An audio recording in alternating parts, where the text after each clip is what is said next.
Imagínate por un momento que estás en una sinagoga del siglo I. Es sábado, el Sabbat. El pueblo se ha reunido como cada semana. Hay un rollo de pergamino sobre la mesa. Un hombre se pone de pie, lo abre y comienza a leer. Ese hombre es Jesús de Nazaret. ¿Qué libro estaba leyendo? ¿Qué escrituras conocía de memoria? ¿Qué textos sagrados formaban su mundo espiritual? Y después, cuando él murió, resucitó y sus seguidores se dispersaron por el mundo, ¿cómo surgieron los libros que hoy llamamos el Nuevo Testamento? Esas son las preguntas que vamos a responder hoy en Entre Líneas, indagando la palabra. Jesús nació y creció como judío observante en Galilea. Desde niño aprendió las escrituras de memoria, así era la educación judía del siglo I. La Biblia que Jesús conocía era lo que hoy llamamos el Antiguo Testamento, pero organizado en 3 grandes secciones que los judíos llamaban la Torá, los Neviim y los Ketubim, que juntos forman el Tanaj. La Torá, los 5 libros de Moisés, era el corazón de todo.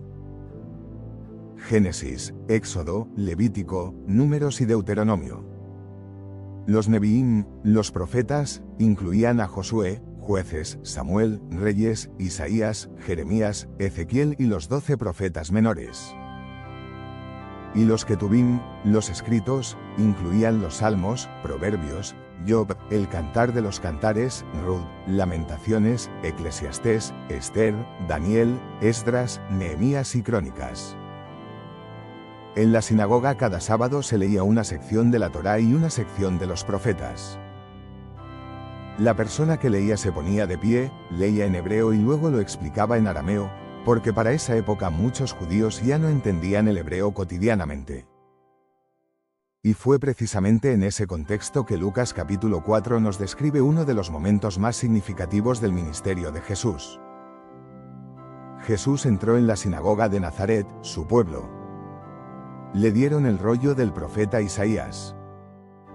Lo abrió en el capítulo 61 y leyó: El Espíritu del Señor está sobre mí, porque me ha ungido para anunciar buenas noticias a los pobres, y después cerró el rollo, lo devolvió, se sentó, y dijo: Hoy se ha cumplido esta escritura en vuestros oídos. En ese momento Jesús estaba leyendo de la Septuaginta, la traducción griega de la Biblia hebrea que ya mencionamos en el vídeo anterior. Era la versión más usada en las sinagogas de su tiempo. Lucas 4, versículo 16 al 21, Jesús leyó de Isaías 61 en la sinagoga de Nazaret. El programa de la sinagoga incluía lectura de la Torá, los profetas, comentario y bendición. Cada sábado aquí viene algo que muy pocos se detienen a pensar. Jesús, el personaje más influyente de la historia de la humanidad, no escribió nada. No dejó ningún libro, ninguna carta, ningún rollo. Lo que Jesús dejó fue algo diferente, una comunidad de seguidores que habían vivido con él, escuchado sus palabras, visto sus milagros y sobre todo, sido testigos de su muerte y su resurrección. Durante los primeros años después de la resurrección, esos seguidores transmitieron el mensaje de Jesús de la misma manera que Israel había transmitido la palabra de Dios por siglos, de manera oral. Predicaban, enseñaban, contaban lo que habían visto y escuchado. Y las comunidades que creían se multiplicaban por todo el mundo mediterráneo. Pero llegó un momento en que esa transmisión oral ya no era suficiente. Jesús no escribió ningún texto, toda su enseñanza fue oral y transmitida por sus discípulos. Los primeros años del cristianismo funcionaron completamente por tradición oral antes de que existiera el Nuevo Testamento. Y aquí viene uno de los datos más sorprendentes de toda la historia del Nuevo Testamento, y que muy pocos cristianos conocen. Los Evangelios no fueron los primeros libros del Nuevo Testamento en escribirse. Las primeras escrituras del cristianismo fueron las cartas de Pablo. Pablo, que nunca conoció a Jesús en persona pero tuvo un encuentro transformador con él en el camino a Damasco, se convirtió en el misionero más importante de la iglesia primitiva. Viajaba constantemente. Fundaba comunidades cristianas. y cuando se iba, las mantenía vivas a través de cartas. La primera carta de Pablo que conocemos, Primera de Tesalonicenses, fue escrita aproximadamente en el año 50 después de Cristo. Es decir, apenas unos 17 años después de la crucifixión. Y esas cartas circulaban de comunidad en comunidad. Una iglesia recibía una carta de Pablo, la leía, la copiaba y la enviaba a la siguiente. Así se fue formando una colección que las comunidades reconocían como sagrada. Las cartas de Pablo comenzaron a circular y copiarse entre los años 48 y 60 después de Cristo. Los evangelios, Mateo, Marcos, Lucas y Juan, fueron escritos entre los años 65 y 100 después de Cristo. Es decir, antes de que existiera ningún evangelio escrito, las iglesias ya tenían las cartas de Pablo, Santiago, Pedro y otros apóstoles. Primera carta de los Tesalonicenses, escrita alrededor del año 50 después de Cristo, es probablemente el texto más antiguo del Nuevo Testamento.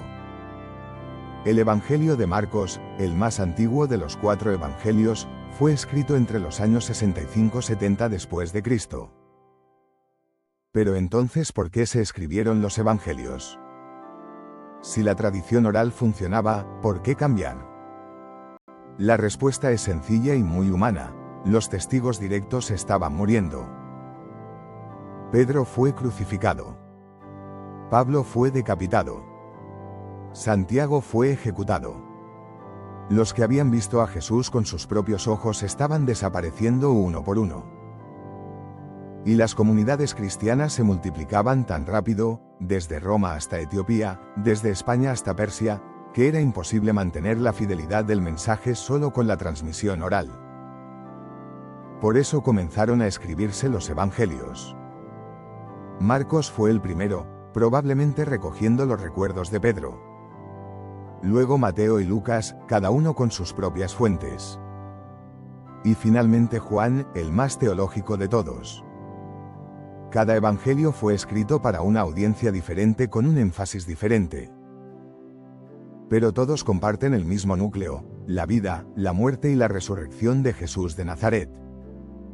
La principal razón para escribir los evangelios fue que los testigos oculares estaban muriendo. Marcos recogió los recuerdos de Pedro, Lucas investigó con testigos directos, Juan escribió como testigo ocular. Y aquí surge otra pregunta fundamental: con tantos textos circulando, ¿cómo sabían las comunidades cuáles eran verdaderos y cuáles no?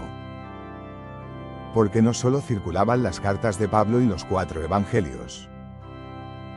También circulaban otros textos: el Evangelio de Tomás, el Evangelio de Judas, el Evangelio de María Magdalena, que decían cosas muy distintas sobre Jesús. Las comunidades usaban 3 criterios principales para reconocer si un texto era auténtico: las Escrituras y el origen apostólico. ¿Será que fueron escritas por los apóstoles o por alguien directamente conectado con ellos? Marcos era discípulo de Pedro. Lucas era compañero de Pablo.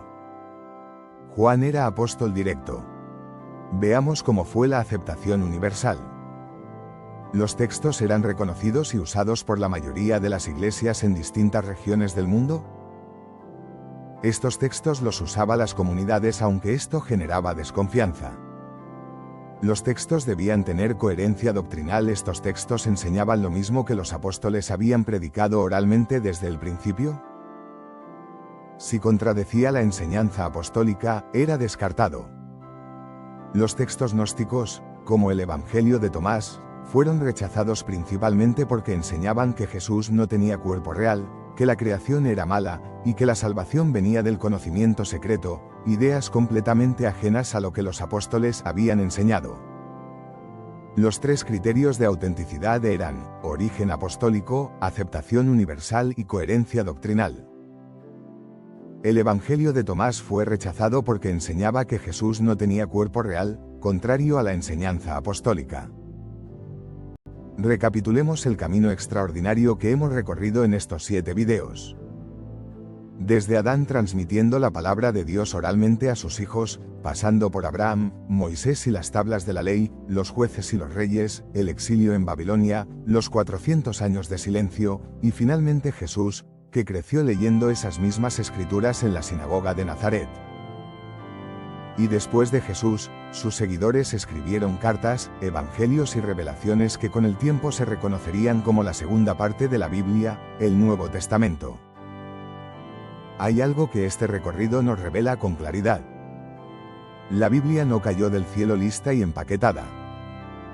Fue un proceso largo, complejo, con personas reales tomando decisiones reales. Y eso no la hace menos sagrada, al contrario. La hace más fascinante. Porque muestra que Dios eligió trabajar a través de la historia humana, con todas las imperfecciones que tiene la humanidad, y así se preservó su palabra hasta nosotros. Pero ahora surge la pregunta que ha dividido a la Iglesia por siglos: si ese proceso fue tan humano, ¿cómo sabemos que los libros correctos quedaron dentro y los incorrectos quedaron fuera?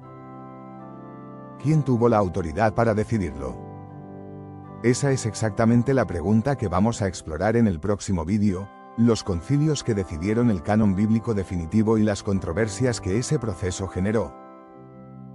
Suscríbete al canal y activa la campanita. Esto es Entre Líneas, indagando la palabra.